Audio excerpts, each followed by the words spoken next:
এই যে দুনিয়া থেকে যে আমল কইরা যাইতে হবে, এজন্যই তো আল্লাহ রাব্বুল আলামিন আমাদের জন্য, মানুষের জন্য, জিনের জন্য দুইটা জায়গা রেখেছেন পরকালে।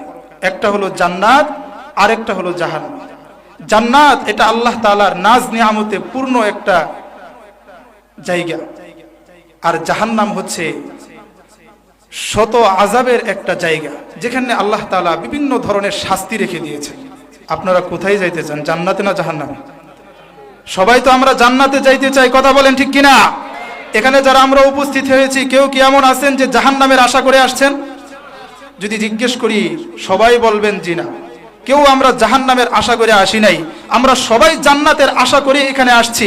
আমরা সবাই জান্নাতের আশা করেই নামাজ পড়ি, আমরা সবাই জান্নাতের আশা করেই রোজা রাখি, আমরা সবাই জান্নাতের আশা করেই দান সদকা করি, আমরা সবাই জান্নাতের আশা করেই যাকাত প্রদান করি, আমরা সবাই জান্নাতের আশা করেই হজ করি।